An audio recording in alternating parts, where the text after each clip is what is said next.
Hoy en el episodio 277 de Nos cambiaron los muñequitos. Hay un factor humano y bien importante definitivamente. Estos no son, o sea, estamos hablando de la vida de las personas y la vida financiera y no, los procesos no necesariamente es el correcto para la persona. Y por eso no es, si la persona dice, yo quiero una quiebra, no es como vender un carro. O sea, ok, toma el carro, no. Siempre tiene que pasar por un proceso de orientación legal y de estrategia legal. Mi nombre es Cristóbal Colón y esto es Nos cambiaron los muñequitos. Nos cambiaron los muñequitos. Nos cambiaron los muñequitos. Nos cambiaron los muñequitos. Nos cambiaron los muñequitos. Nos cambiaron los muñequitos.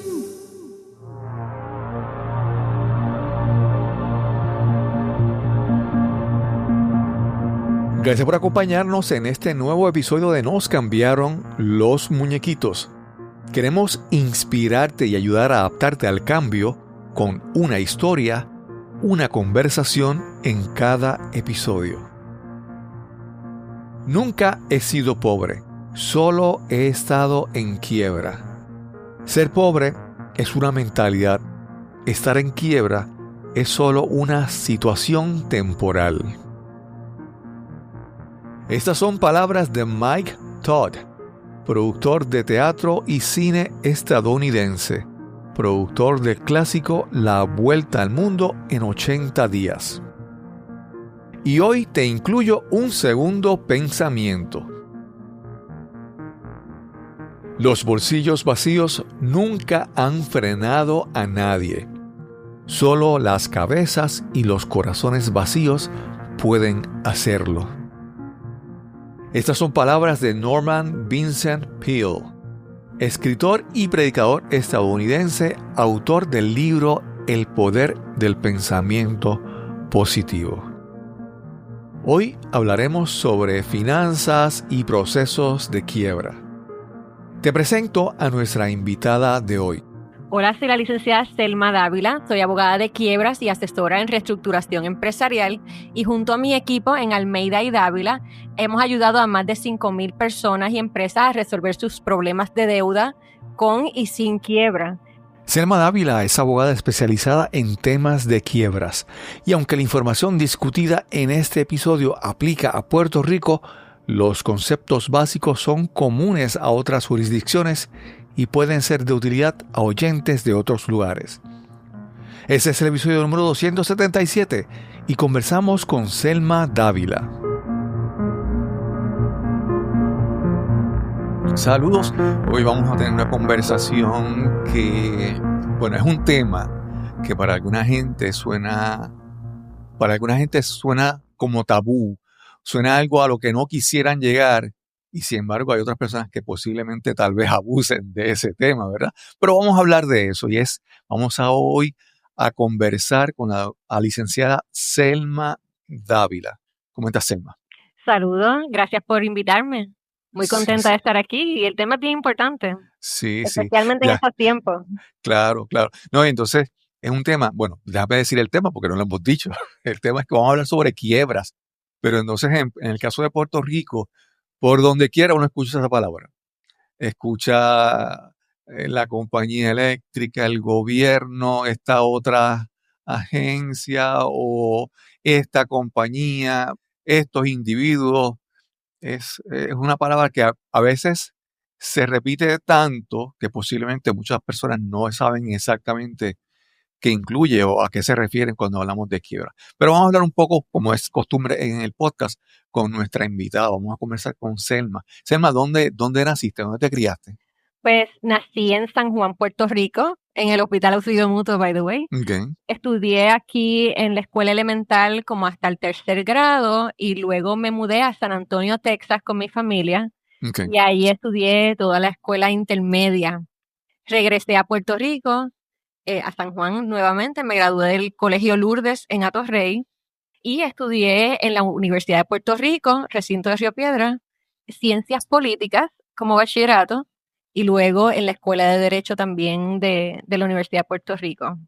Selma, pero cuando se da esa mudanza a Texas, ¿cómo fue para ti? Eso fue, es Pues, que siempre cuando uno lo mira en retrospectiva, como uno lo dice, parece fácil cuando tú lo mencionas, fue, pero tal fue vez no bien, fue fácil para ti en ese fue bien momento. difícil porque yo no sabía inglés.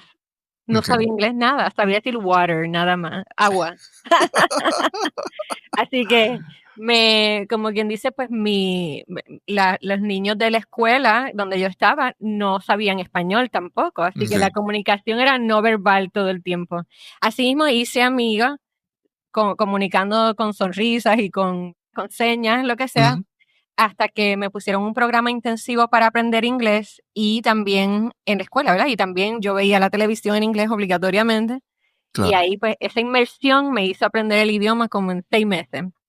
Y luego pues lo demás pues era el cambio cultural de cómo es la cultura en Texas, especialmente en San Antonio, Texas, versus cómo es en Puerto Rico, bien diferente.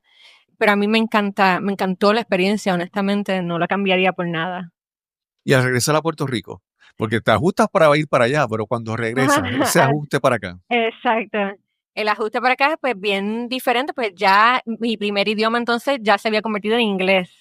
Okay. Y entonces cuando regresé a Puerto Rico hablaba Spanglish, siempre me tenían que corregir, la cultura era diferente, la manera de hablar, el y'all, como se dice allá, en vez Mm, de you, aquí o ustedes.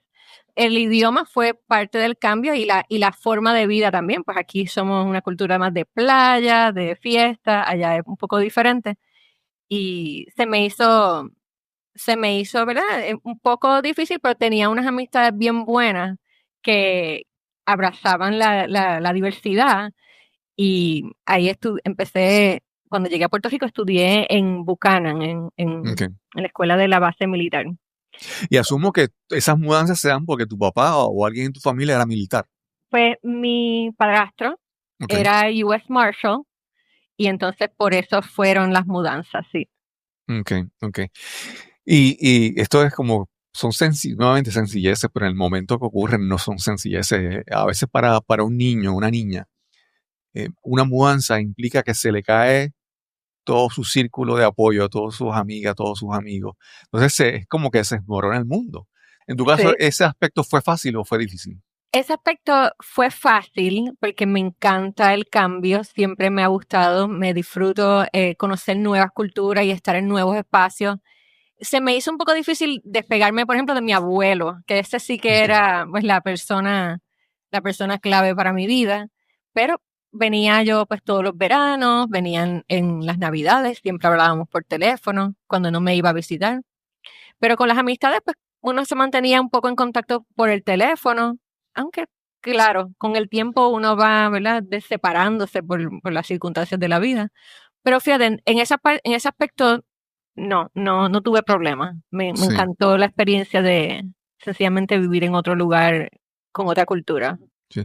Selma, y cuando niña, es que, por ejemplo, es común, ¿verdad? Que a los niños ya desde pequeños les muestran una afinidad a algo, entonces, especialmente cuando los adultos ven a un niño y dicen, este va a salir abogado, porque no se calla, o siempre está hablando, o siempre está discutiendo, Sí. o siempre está argumentando. En tu caso, ¿cómo era esa niña? Es que tú querías, de niña, que tú pensabas que tú querías ser cuando fueras grande, o que, ¿verdad? ¿Cómo era ese Bueno, crecimiento? yo, la primera, ¿verdad? La primera que yo quería hacer era maestra.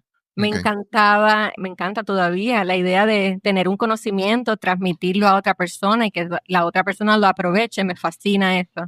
Entonces siempre fue la primera profesión que quise tener. Después de eso, pues me encantaba jugar a negocios, a Okay. bancos. Yo jugaba a bancos, jugaba a que teníamos un negocio con mis primos, nos pasábamos jugando así. Así que siempre pensé que pues quería tener un negocio. Y más adelante, pues sí, me decían, mi familia todo el tiempo me decía que yo debía ser abogada. Y por la cuestión de, ¿verdad? De que sí, yo defendía a mis primos, defendía a todo el mundo. Ujú. A lo mejor hablaba sin permiso, ese tipo de cosas. Selma, Entonces, sí. sigue, continúa. No, sí, Ok, eso. mencionabas hace un momento que estudiaste en la UPR, estudiaste ciencias políticas y después Sí. estudiaste leyes. Pero las leyes es como, bueno, es como, bueno, no tanto como la ingeniería, ¿verdad? En el sentido de que un ingeniero desde que estudia se hace ingeniero mecánico, ¿verdad? Pero en las leyes, ¿tú cómo te especializas? ¿Qué escoges o qué rama de las leyes te interesaba? A mí me encantó la experiencia en la escuela de Derecho, me encantaban todas las clases civiles, no tanto las criminales, Ujú. así que yo sabía que era algo, ¿verdad? Que quería moverme hacia un lado civil. Dentro de lo civil me atraía más siempre lo que tenía que ver con negocios y con quiebras. Mi papá fue abogado de quiebra y Ok. yo trabajé con él cuando yo estaba en la universidad, ¿verdad? En bachillerato. Así que eso también, pues ya yo había visto el lado práctico de lo que es el derecho de quiebra y entonces pues ya en la escuela de derecho sabía yo que sentía que me atraía mucho esta parte, pero no descartaba, ¿verdad? Las demás áreas relacionadas con negocios, contratos, ese tipo de, de áreas. Claro, mencionaste a tu papá, ¿verdad? Y Sí, mencionaste a su momento a tu padrastro, ¿verdad? ajá, Entonces, durante tu niñez, esa relación con tu padrastro, fue buena, porque en mi caso, por ejemplo, yo me crié toda mi vida desde los 3 años con mi padrastro, pero en mi caso mi papá había fallecido, y o sea que ujú, en tu caso tu relación, veo que había una relación por lo menos buena porque después trabajaste con tu papá. ¿Cómo sí. fue esa relación?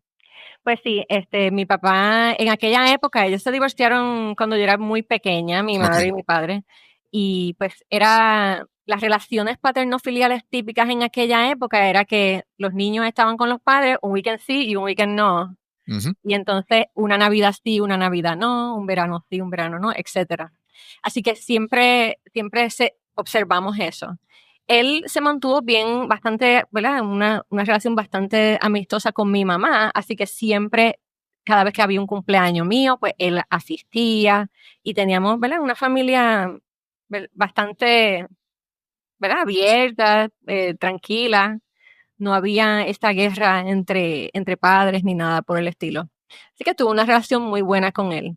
Él también se volvió a casar y tuvo ¿verdad? La próxima esposa era adoración con nosotras y teníamos muy buena relación con ellos. Así que siempre tenía ese tipo de relación y cuando empecé ya en la universidad, en la UPR, que yo quería trabajar y tener experiencia que cómo es que se trabaja el mundo de las leyes, él me dio la oportunidad en los veranos para trabajar con él. Ok. Y en ese trabajo, ¿qué tipo de casos te involucraste más trabajando? Pues su área principal era quiebras, Ok. pero del lado del banco, Ah, no ok. del lado de la persona, del Ujú. individuo, sino que del banco. Así que trabajé con él esos casos. También él tenía algunos litigios y me envolví también en parte de lo que le llaman el descubrimiento de pruebas, que es Ok. una parte de los casos de litigio.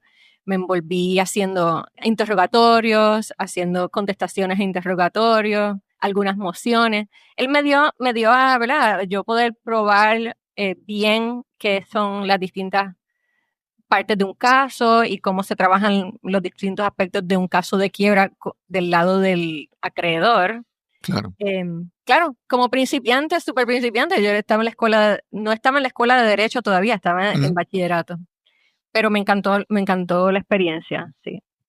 Y te graduaste de leyes. ¿Y cuál es tu primer trabajo ya como abogada, por lo menos graduada, aunque todavía no hubieras revalidado como fuera? ¿Cuál Pues fue tu primer trabajo? mi primer trabajo como abogada fue Ujú. en Axmayer, Benítez y Quiñones. Es un bufete que ya no existe. Uno de los socios falleció y los otros dos pues se separaron y los tienen su bufete, son muy exitosos hoy día. Y ahí comencé en la división de litigios, trabajando casos de construcción, mediaciones y arbitrajes y también litigio en general comercial entre Ok. distintas empresas y sí, ¿Y cómo te federal. vas? Ajá, ¿y cómo te Ajá. vas entonces de litigio? ¿Vas otra vez acomodando tu camino, tu ruta para llegar otra vez a los casos de quiebra? ¿Cómo llegas a esa parte nuevamente? Pues ese bufete no llevaba casos de quiebra, no tenía una división de quiebra. Y me fui de allí, una de las razones para estar en otro bufete que se llamaba García y Fernández. También García falleció y entonces pues nada, ya no existe ese bufete. Pero ahí sí tenían una división de quiebra. Yo no estaba en esa división, pero por lo menos la tenía cerca. Ujú. Así que me iba acercando poco a poco. En ese bufete, pues, trabajé también litigios, apelaciones, bid procurement, Ujú. law, que es Subastas. apelaciones de subastas, derecho de telecomunicaciones. Y tuve muchísima experiencia con todo lo que es litigación de alto nivel. Pero algo quedaba ahí, algo quedaba en mi corazón de que yo quería tener mi propia empresa. Y entonces me uní con mi esposo y fundamos Almeida y Dávila en el 2004. 2004, o sea, hace más de 20 años. Y poco después, ese también, Almeida y Dávila, era un bufete de litigio, también de lo que construcción, litigio, de comercial. Pero también quedaba todavía en mi corazón trabajar casos de quiebra, pero no no a favor del banco, sino que a Claro. favor del individuo y de las empresas que tienen problemas económicos y que yo quiero que salgan adelante. No quiero que el problema económico sea su final. Así que comencé la división de quiebras de mi bufete. Ujú. Fue como para el 2005, algo así por ahí. Y nada, poco a poco la hemos ido desarrollando hasta lo que es hoy día. Súper, súper. Mira, yo siempre usando una analogía, yo siempre digo que cuando uno habla de divorcio, es una palabra como que fuerte, ¿verdad? Que siempre cuando uno lo menciona, nadie habla de divorcio con felicidad por lo general, ¿verdad? Entonces, cuando hablamos de divorcio, yo siempre digo que tomar la decisión de un divorcio a veces puede ser un acto de valentía, a veces puede ser un acto de cobardía. Y a veces pienso también que en los actos de, ¿verdad? Un proceso de quiebra puede ser, a mi entender, desde mi punto de vista limitado, un acto de valentía o un acto de cobardía, ¿verdad? Porque hay personas que piensan que como que no, como yo voy a caer en eso, suena como que algo, ¿verdad? Pero ya a partir de ese punto vamos a hablar un poco más sobre el proceso de quiebra, desde, ¿verdad? De tú, cómo lo ves como abogada, definiéndolo propiamente. Sí, pero antes de entrar en eso, quería comentar sobre lo que acabas de decir del divorcio y la quiebra, como pueden ser actos de cobardía o de valentía. De seguro estoy de acuerdo, ¿verdad? Porque ninguna de las dos debe ser el primer paso. Claro. Si tienes un problema con tu matrimonio o un problema de finanzas, el primer paso no es vamos a divorciarnos, vamos a radicar quiebra, para nada. El primer paso es trabajar el asunto con valentía, educación y estrategia y darle oportunidad a la persona o a las finanzas a que se desarrollen. Pero hay veces que ya has tratado eso y no es posible y puedes tener en riesgo cosas más importantes. Por ejemplo, en un matrimonio, pues tu seguridad personal, tu felicidad. En las finanzas puedes estar Ujú. enfrentando la ejecución de tu casa, puedes estar enfrentando una demanda, puedes tener sencillamente, hasta hay personas que pierden el cabello y todo en los nervios de que no pueden salir de la situación en la que están. Y cuando tú te enfrentas, ¿verdad? Ya lo has tratado por tu cuenta en ambas situaciones y ya ves que verdaderamente para poder salir adelante en tu vida tienes que hacer un cambio radical. Pues esas son opciones que sí son válidas y por eso es que la ley pues las permite. Ujú. Existen esos derechos. Sí. El proceso de la quiebra como tal es una ley federal que existe, aplica en todos los Estados Unidos y Puerto Rico y permite uno seleccionar, ¿verdad? Depende del capítulo, pero permite, número uno, tener una protección automática contra los distintos acreedores. O sea, tan pronto se radica una quiebra, la misma ley federal dice que queda paralizado todo acto de cobro de dinero o casos en contra de esa persona o empresa que está radicando la quiebra. Así que Esta es ¿verdad? Parte del proceso. Comienza con radicación del caso y el beneficio de la paralización automática. Sí. Luego, Selma, pues, ajá, antes de continuar, ¿verdad? sí, Porque antes de profundizar en eso, mencionaste ¿verdad? Seguimos con la alegoría, la analogía del divorcio, ¿verdad? sí, Y tú mencionaste que, que no es el primer paso. Pero entonces, cuando una pregunta antes de que entremos más de lleno, sí. cuando hay personas, como así puede llegar una persona dice, no, yo va al abogado y dice, yo me quiero divorciar, ¿verdad? Y Ujú. ya llega con la imagen, con la idea de que eso es lo que quiere hacer. O, en tu caso, hay personas que llegan con la idea ya de, yo me quiero ir a la quiebra. En tu rol, en tu trabajo, hay un papel, digamos, de consejería, Ujú, psicóloga, para ujú. tratar primero de analizar de manera práctica, pero también de manera, porque las personas en estas cosas siempre también hay carga emocional, ¿verdad? Ahí tu rol es, aparte del análisis, vamos a decir, práctico, financiero, específico, detallado, también hay un rol de tener que entender a la persona y convencer y pasarle la manita y darle un poco de consejo. Hay un factor humano y bien importante definitivamente. Estos no son, o sea, estamos hablando de la vida de las Mm, personas y la vida financiera y no, los procesos no necesariamente es el correcto para la persona. Y por eso no es, si la persona dice, yo quiero una quiebra, no es como vender ¿verdad? mm, Un carro, o sea, ok, toma el carro, no. Siempre tiene que pasar por un proceso de orientación legal y de estrategia legal. Así que primero tenemos que entender bien la situación financiera y personal de la persona, ver si cualifica para la quiebra, porque también la quiebra tiene distintos requisitos dependiendo del capítulo. Y también examinamos cuáles son los objetivos que tiene la persona al radicar para ver si verdaderamente la quiebra va a cumplir con sus objetivos, no necesariamente.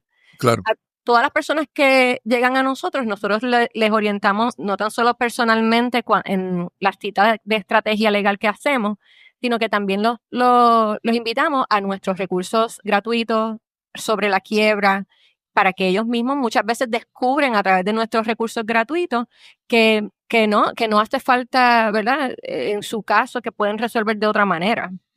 Así sí, que la quiebra no es para todo el mundo y no en todo momento. A lo mejor, ¿verdad? Dependiendo de cuál es la circunstancia financiera, si cualifica o no y cuáles son sus objetivos y ver si la quiebra cumple con eso o no. sí. Mencionaste un momento ya, lo mencionaste así de rapidito, los diferentes capítulos, ¿verdad? Sí, Y entonces, obviamente, estos son por decir, las categorías o los tipos de quiebras a los que te puedes acoger. exacto. A ver si puedes entrar un poco más de detalle en mencionarlo y explicar un poco más sobre eso. Sí. Pues mira, un capítulo que existe es el capítulo 7. Ese capítulo le llaman el capítulo de liquidación. Ese lo pueden radicar individuos o corporaciones. Los individuos tienen que cualificar para poderlos radicar. Se miran los ingresos de los últimos 6 meses y se comparan con unas tablas del IRS relacionadas con deducciones y gastos, etc. A base de ese análisis de medios, se determina si la persona cualifica o no. Si cualifica, entonces puede radicar. ¿Qué hace el capítulo 7? El capítulo 7 le llaman liquidación y el propósito es que el síndico tiene acceso. El síndico es la persona que, Mm, van a ir para atrás un poquito. Se claro, radica el caso y el tribunal nombra lo que se llama un síndico. El síndico va a evaluar el caso y tiene acceso a los bienes que tiene la persona o la empresa, los bienes no exentos. O sea, cuando radicamos el caso, decimos cuáles son los bienes y cómo vamos a proteger esos bienes con exenciones. Si hubiera algún bien que no está protegido por las exenciones, entonces el síndico tendría acceso a ese bien para ok, venderlo, como dice, liquidar y pagar con eso a los acreedores. La regla general es que los individuos que radican capítulo 7 no tienen bienes accesibles al síndico, porque todos están cubiertos por las exenciones. ¿Qué tipo de exenciones podemos estar mencionando? Pues, por ejemplo, la exención sobre la vivienda principal, sobre exenciones sobre los vehículos. Hay una exención que le llaman la wild card, que es una exención sobre el bien que quieras escoger.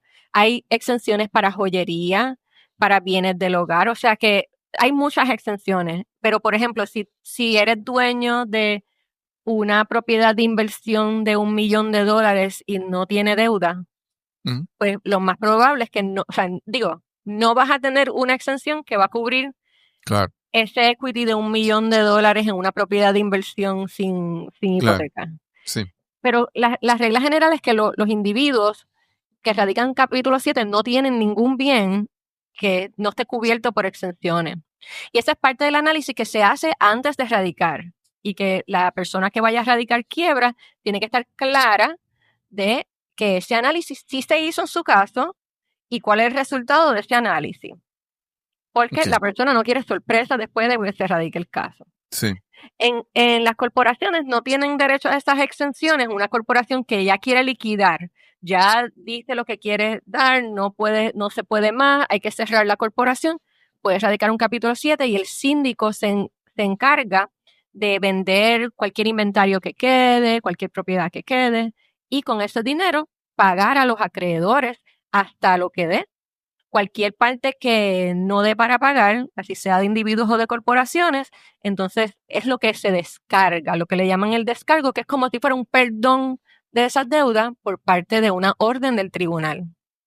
Sí. Y estos casos son, el capítulo 7 de individuos es bien corto, usualmente dura como 3 meses, un poquito más. El de las corporaciones, pues, dura más cuando hay bienes que vender. Este es el capítulo 7.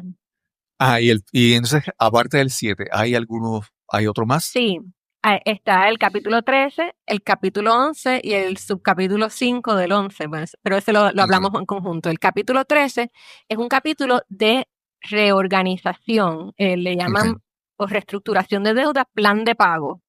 Así que ese capítulo solamente lo pueden radicar individuos. No corporaciones. Individuos que tengan dinero regular mensual, este es el requisito. Sí. Ahí se hace también el análisis de medios, se hace un análisis de como un balance sheet para saber cuánto tendría que pagar la persona si hubiera radicado un capítulo 7.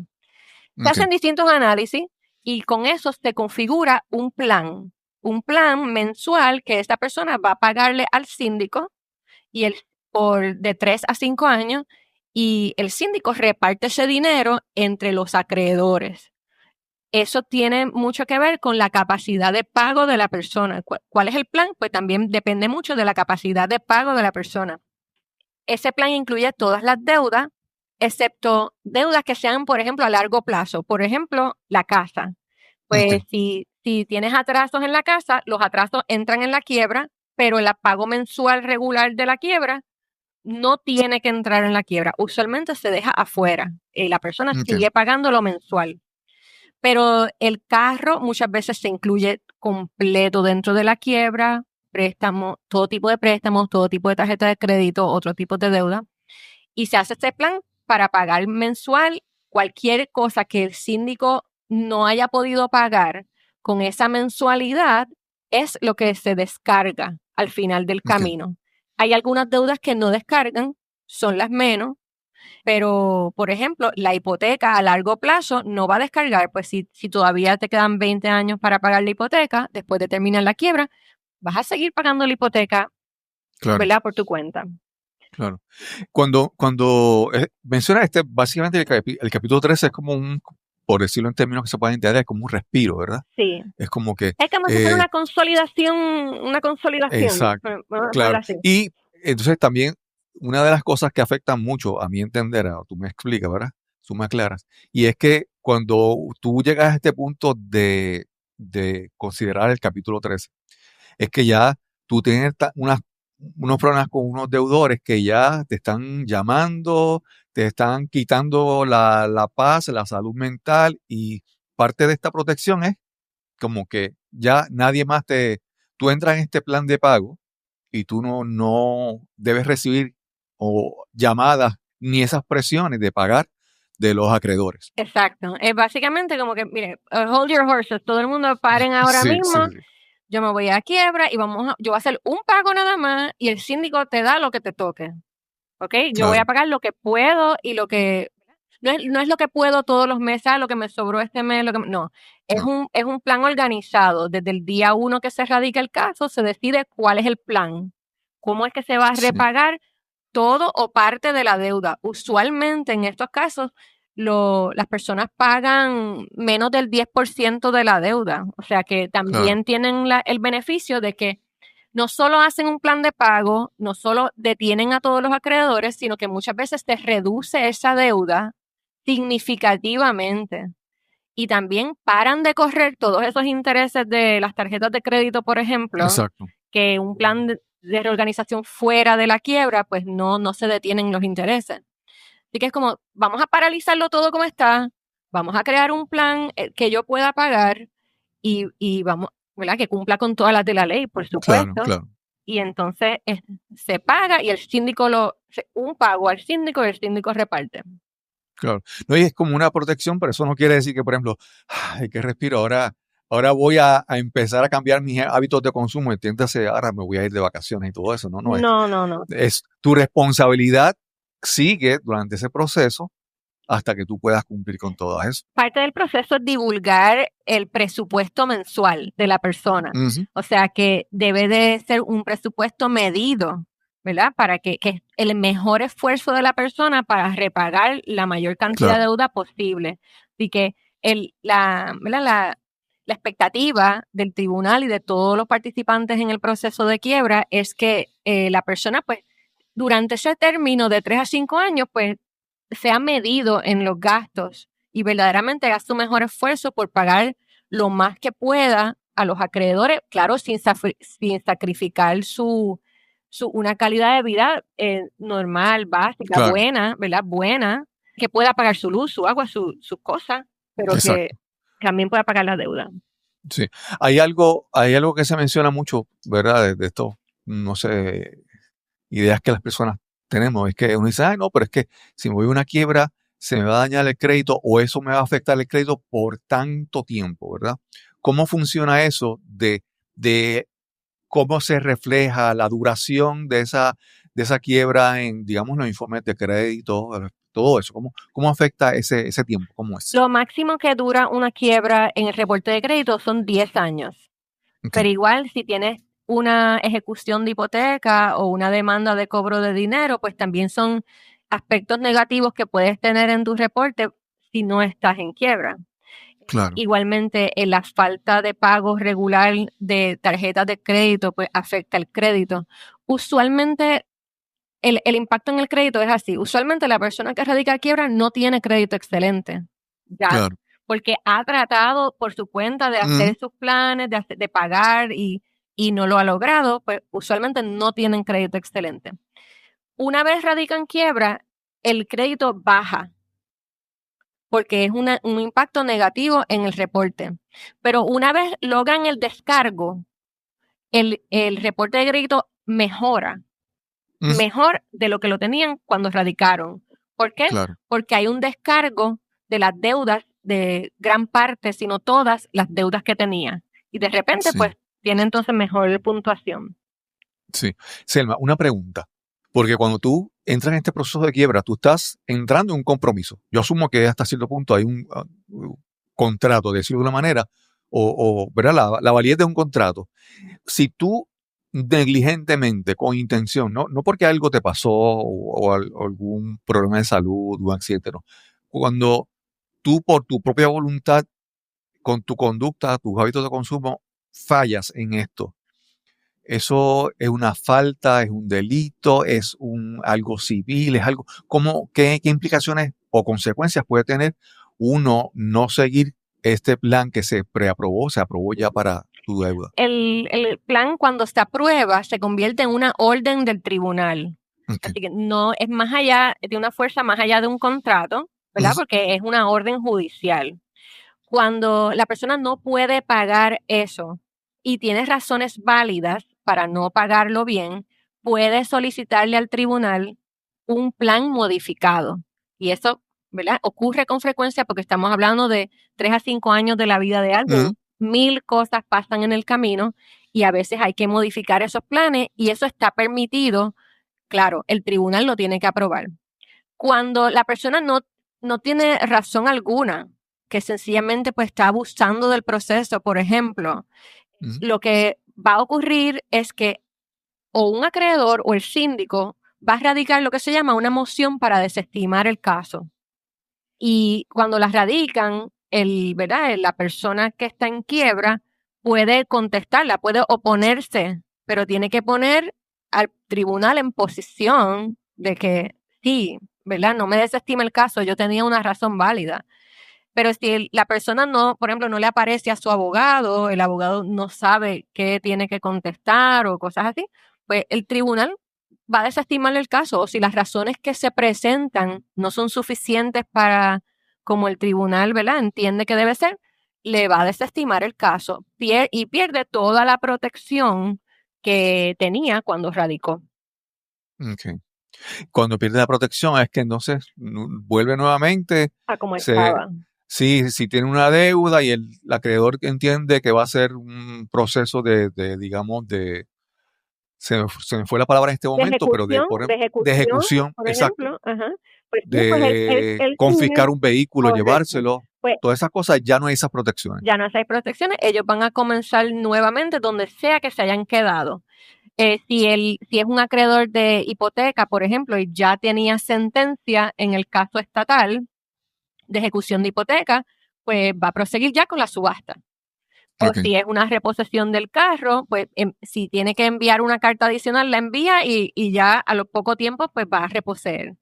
Hay veces que si es una persona, ¿verdad?, que verdaderamente está abusando del proceso, la otra parte puede pedir que el tribunal le imponga una prohibición de volver a radicar en cierta cantidad de días. Claro. Eso es bien raro.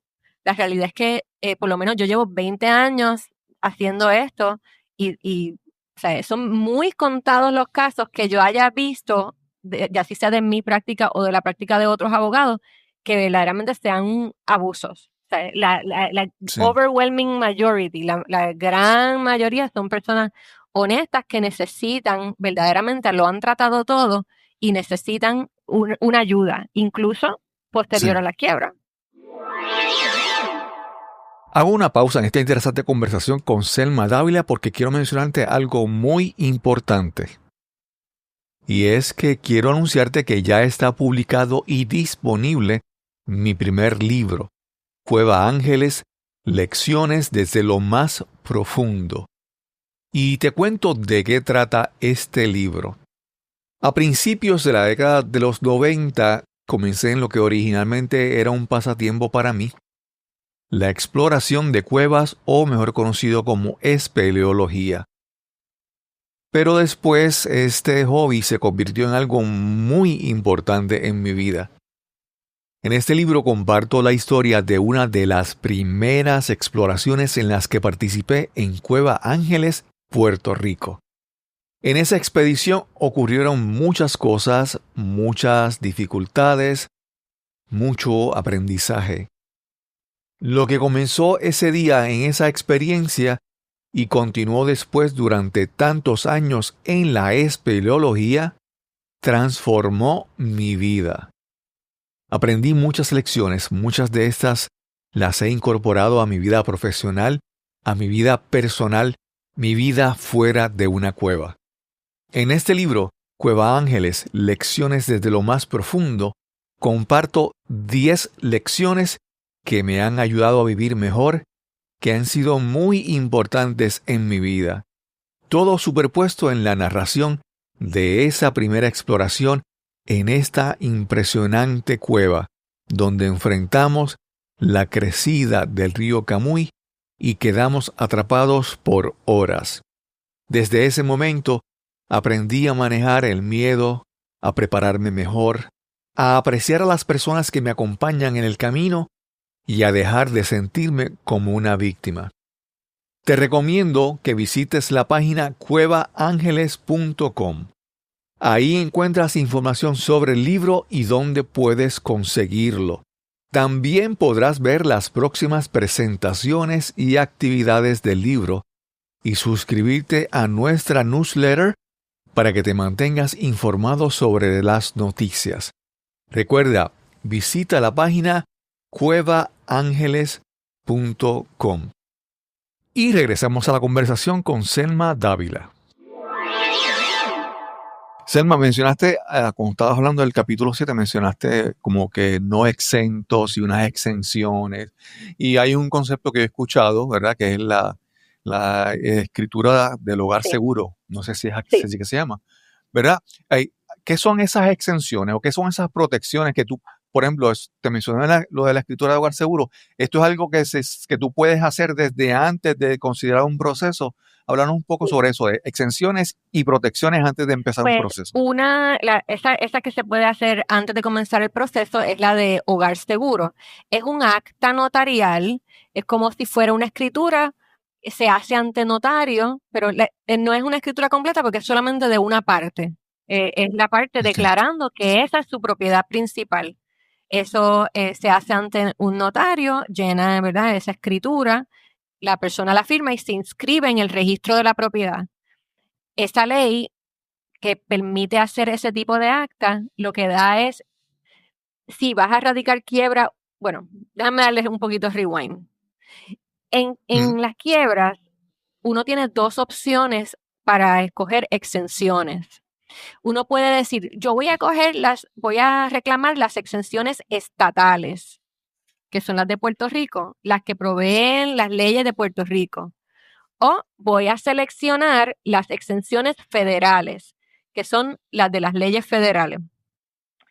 Cuando uno selecciona las exenciones estatales, entre ellas está el hogar seguro. Si tienes esa escritura, esa acta ya hecho, inscrito en el registro de la propiedad, puedes reclamar exento el 100% de tu vivienda. Así tienes una propiedad que vale $1 millón y no tiene deuda. Pues sí, si tienes un hogar seguro, esa propiedad va a estar protegida.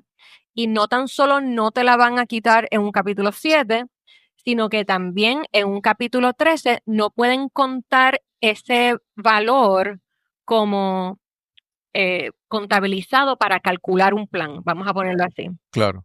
Pero eso es asumiendo, tú me aclaras, esto es que es tu propiedad, que es una casa, pero es tu vivienda principal, es tu hogar. Es tu hogar. No tan solo Exacto. declaraste que era tu hogar como en el acta, sino que sigue siendo tu hogar. O sea, no es llené el acta ayer, mañana me mudo, después, no. Tiene que seguir siendo tiene que ser tu hogar y haberse declarado como tal en un acta el día que tú estás radicando quiebra. Ok. Entonces, mencionaste, bueno, las exenciones, mencionaste del hogar. ¿Qué otro tipo de exenciones se pueden mencionar? Mencionaste a nivel estatal y federal. Otras cosas comunes que se Por puedan ejemplo, considerar en la exenciones. exención del carro, déjame abrir aquí mi listadito de exenciones. Pero sí, hay exenciones, por ejemplo, para los carros. Ujú. Hay exenciones federales para los muebles del hogar, artículos del hogar, joyería. En la miscelánea, para cualquier misceláneo. Hay exenciones para cuentas de retiro, para seguro social, para todo lo que es ayuda de gobierno, ayuda que se reciba del gobierno y que se tenga, ¿verdad?, ahí. Déjame ver cuál más. Bueno, esos básicamente son todos. Claro. Sí, no, es tener una idea general, básicamente, ¿verdad? Porque, por ejemplo, si tú eres una persona que necesita tu vehículo para trabajar, pues, Esa es, obviamente. por ejemplo, en las exenciones estatales, uno puede reclamar el vehículo, pero tiene que ser que lo usas en efecto para trabajar. Así que si eres una persona que recibe seguro social, no trabajas, pues bajo las exenciones estatales no podrías reclamarlo. Por eso cualquier abogado ¿verdad?, que vaya a trabajar un caso como este, que es lo que nosotros hacemos en la oficina, analizamos el caso bajo ambos sets de exenciones y decidimos cuál es el más que le conviene al cliente, ¿verdad?, de acuerdo a su situación específica. Sí. Mencionaste también capítulo 11 y el capítulo 5, y como que diste a entender que lo ibas a Sí, mencionar, explicar pues ambos el en conjunto. capítulo 11 es el capítulo, y también el subcapítulo 5 va dentro del capítulo 11, es como una subsección, vamos a ponerlo así. Ujú. Es un capítulo que pueden radicar personas o corporaciones. Las personas que radican Ok. ese capítulo son personas usualmente que el nivel de deuda que tienen, por el nivel de deuda que tienen, no cualifican para el capítulo 13. Así que Ok. principalmente el capítulo 11 y el subcapítulo 5 son capítulos donde se va a preparar un plan de reorganización, ¿ok?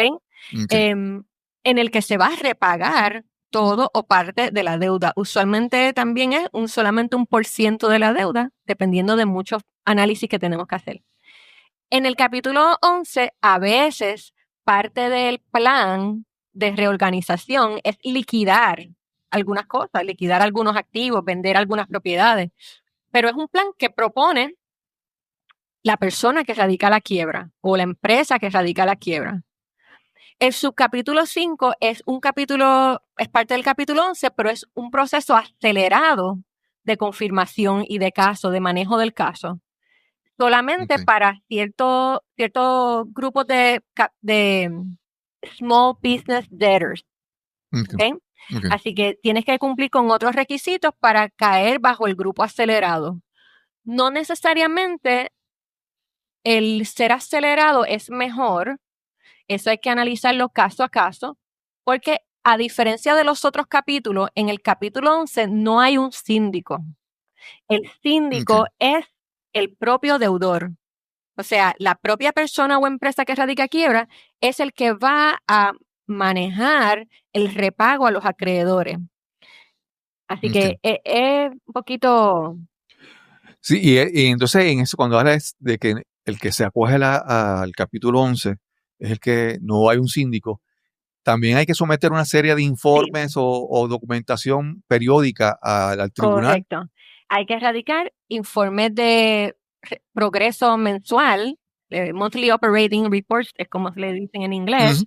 hasta que se confirme el caso. De hecho, esos monthly operating reports también se radican, no esos mismos, unos similares, se preparan y se radican en el capítulo 13, cuando el individuo que radica el caso tiene un negocio DBA. Así que a veces, Ok. pues, los casos, ¿verdad? Depende del capítulo, pues hay similitudes con otros capítulos. El capítulo 13 tiene algunas similitudes con el 11, cuando son Ok. casos de negocio. Pero en el Ok. capítulo 11, pues no hay un síndico, pero sí se envuelve la oficina del US Trustee.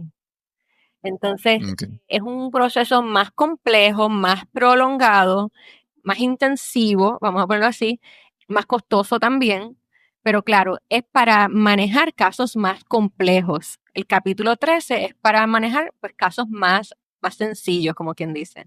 Desde el punto Claro. de vista Claro. de quiebra. Ok.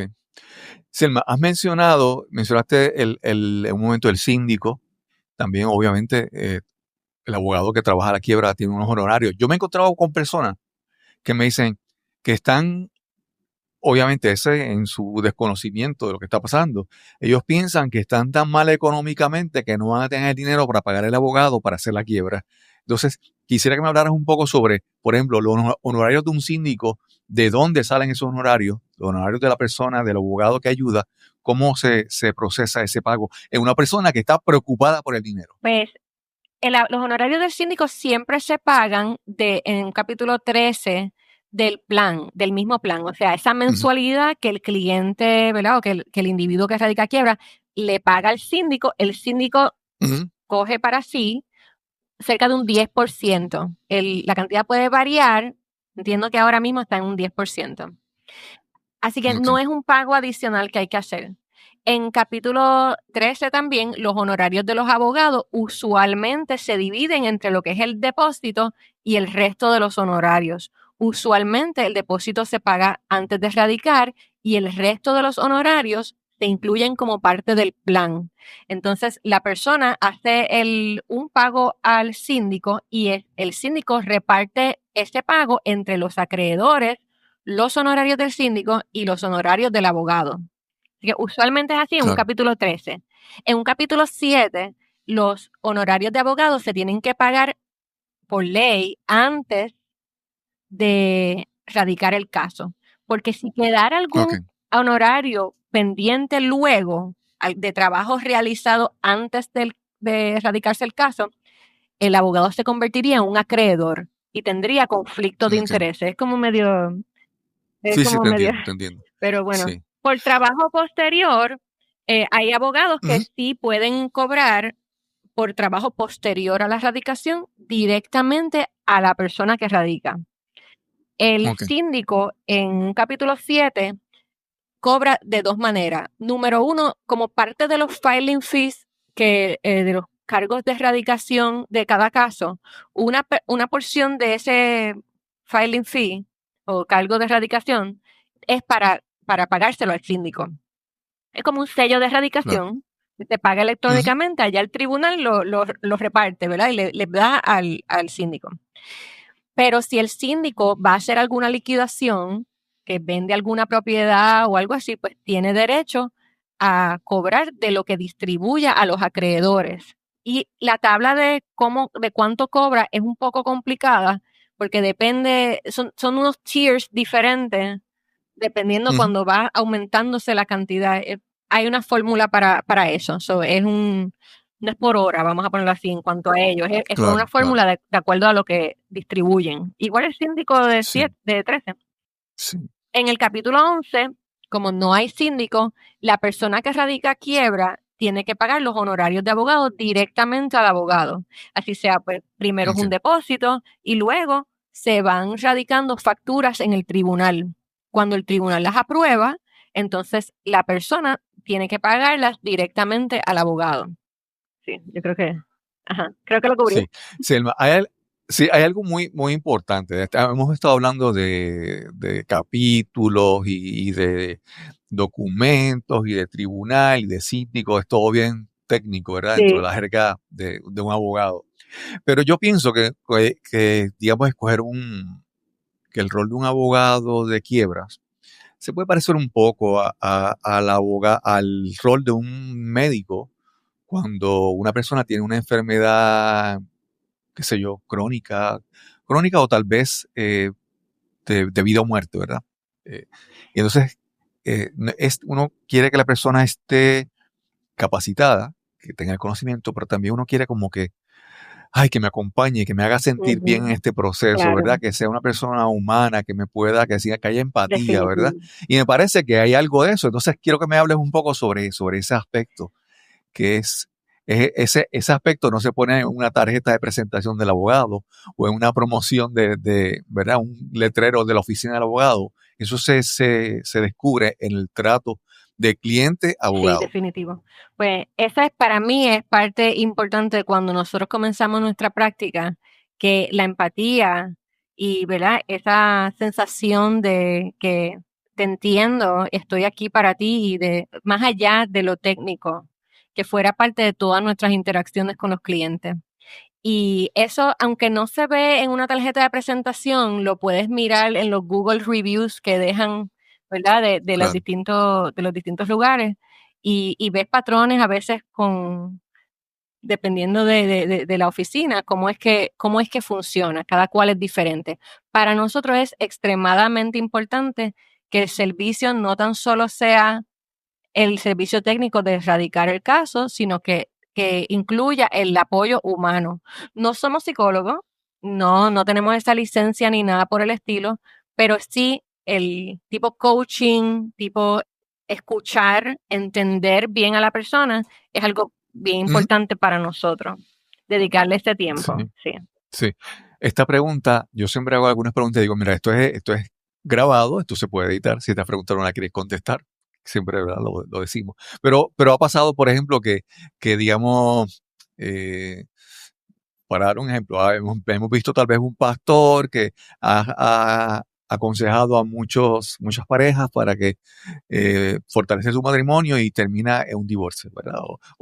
A ver. Entonces, en tu caso, como abogada de quiebras, en tu caso has estado tú o personas cercanas a tu familia cerca de la situación de una quiebra o de considerar una quiebra que tú dices, wow, yo que he estado trabajando todo este tiempo con esto y hasta a mí me puede pasar? Bueno, he tenido familiares que han radicado quiebra definitivamente. Uno, por ejemplo, ¿verdad? No voy a decir quién, pero un familiar mío pues Claro. tuvo una situación de una auditoría de Hacienda para un negocio que tenía y pues no salió bien de la auditoría, la deuda fue muy grande, no la podía pagar, los intereses seguían acumulándose y lo que iba a salir era una bola de nieve y tuvo que erradicar un capítulo 13 y salió muy bien. Otro Okay. familiar mío también tuvo una situación de capítulo 7.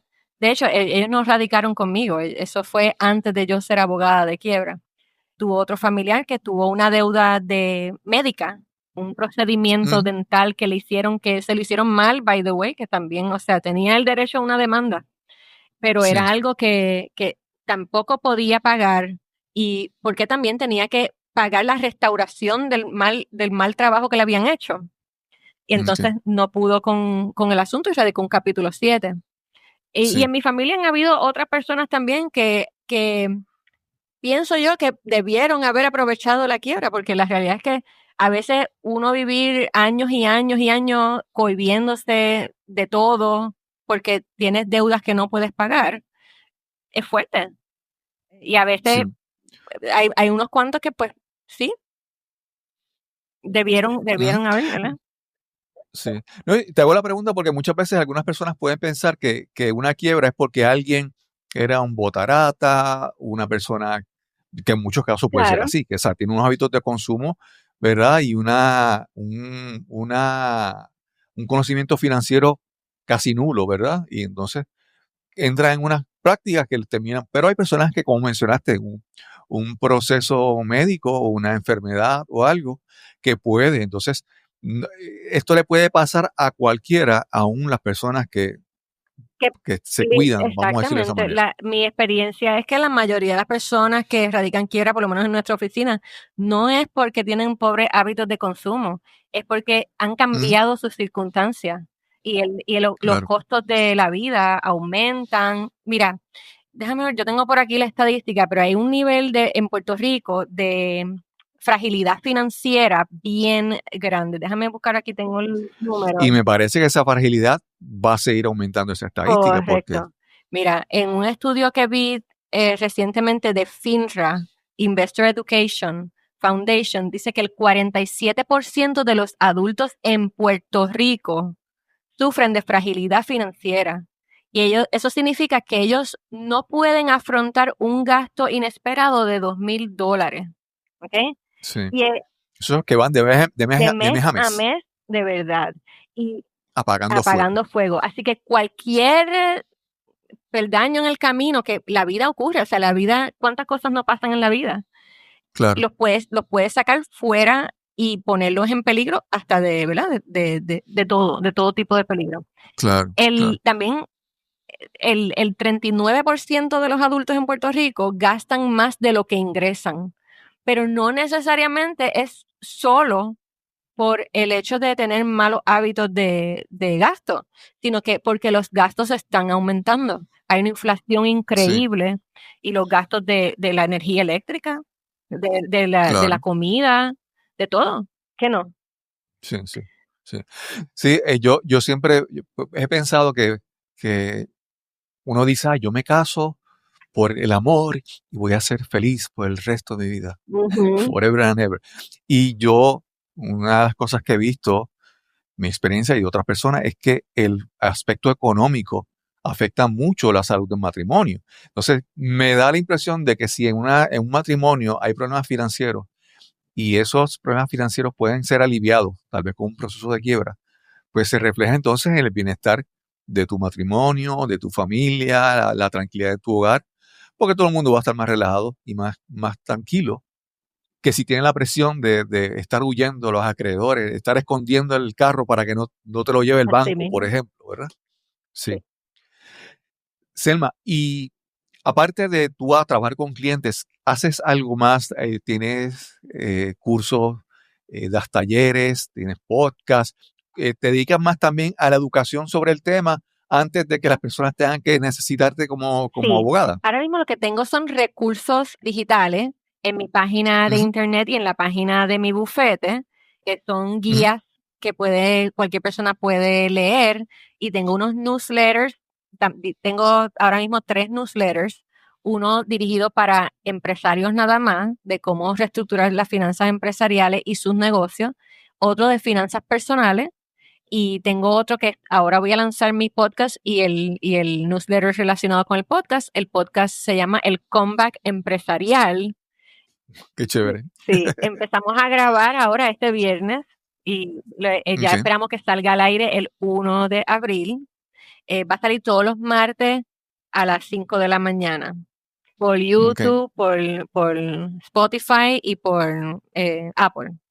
okay, El concepto del podcast es para traer invitados, expertos en distintos temas, en temas legales, de finanzas, de mercadeo, de ventas y también de cuidado personal, para ayudar a claro. ese empresario a cambiar esas estadísticas de que cerca del 65% de los negocios fracasan en los primeros 10 años. Cierran. Y Claro. yo quiero ayudar a cambiar estas estadísticas.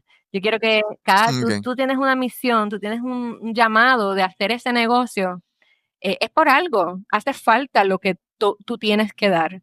Y yo quiero que nadie se quite, o sea, que por lo menos tratar de darle las herramientas a las personas para que no se quiten. Okay.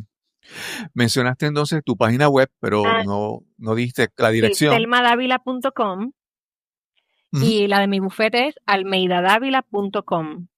okay, okay, Tratamos de que ¿verdad? De cubrir todas las distintas áreas de no tan solo la persona que necesita quiebra, sino que luego de la quiebra, cómo salir adelante financieramente y en los negocios. Cómo usar la quiebra como una oportunidad de innovar.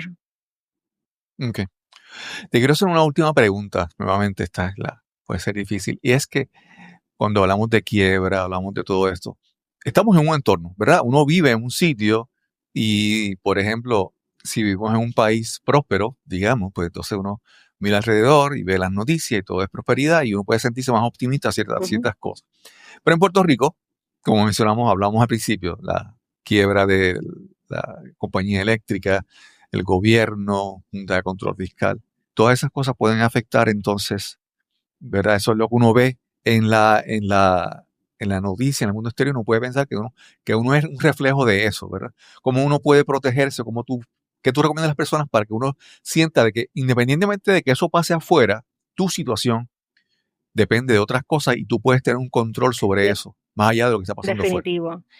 Yo lo que hago personalmente es limitar el tiempo que yo escucho qué es lo que está ocurriendo. O sea, y Claro, tratar de filtrar qué de lo que está ocurriendo realmente me afecta a mí hoy y este año, y a qué nivel y cuánto tengo que saber de eso. Así claro, no estoy consumiendo una información que verdaderamente no es relevante para mi progreso.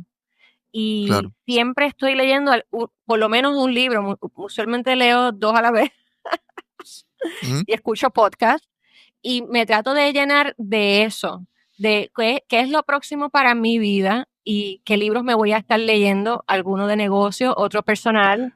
¿Alguno que estés leyendo ahora para compartirlo con la Sí, audiencia? mira, me estoy leyendo. Mira, me leí uno espectacular, espectacular. El que me estoy leyendo ahora se llama The One Thing. No es un libro nuevo, es viejo, pero es espectacular. Dice The Surprising Simple Truth Behind Extraordinary Results, Ese yo como que lo he de visto leer. ¿Quién es el Gary autor? Keller. Ok, Básicamente lo que habla es como de no estar ocupando el tiempo en demasiadas cosas, sino que determinar qué es la una cosa, que es sí, las las cosas importantes. importantes. Exacto. El otro que me leí recientemente me encantó. Espérate, déjame buscarlo aquí en mi Audible. Espérate. Se llama Clear Thinking, de Shane Parrish. Espérate, Ok, se prendió aquí. Ese libro te da luz, te da claridad en cuanto a los patrones automáticos en los que uno cae y toma decisiones a base de esos patrones automáticos cuando no necesariamente es lo que tienes que hacer, ¿verdad? Y cómo hacer para tener esa mente clara y tomar decisiones estratégicas, cómo son los procesos mentales, ¿verdad?, que debes de seguir para tomar decisiones cada vez. Y especialmente tomando en cuenta tus patrones automáticos. Me encantó, buenísimo. Súper. Selma, gracias por esta conversación, fue muy interesante y creo que, ¿verdad? Por lo suelta y lo cómoda que te ves frente al micrófono, pues creo que va a ser un podcast muy bueno. El comeback empresarial mencionaste, ¿verdad? Sí, gracias por esta conversación. Espero que te deseo mucho éxito en todos tus nuevos proyectos, incluyendo gracias y gracias por invitarme. Gracias una vez más a la licenciada Selma Dávila por esta interesante conversación que tuvimos hoy para este episodio. Recuerda que puedes visitar la página cuevaangeles.com para recibir más información sobre mi nuevo libro Cueva Ángeles. Y recuerda que si disfrutas de este episodio, compártelo con tus amigos, seres queridos o conocidos. Este podcast es completamente gratis. El precio es que lo compartas con las personas que pienses que lo puedan disfrutar también. Y sin más que añadir, nos encontraremos entonces en el próximo episodio de Nos cambiaron los muñequitos. Hasta la próxima.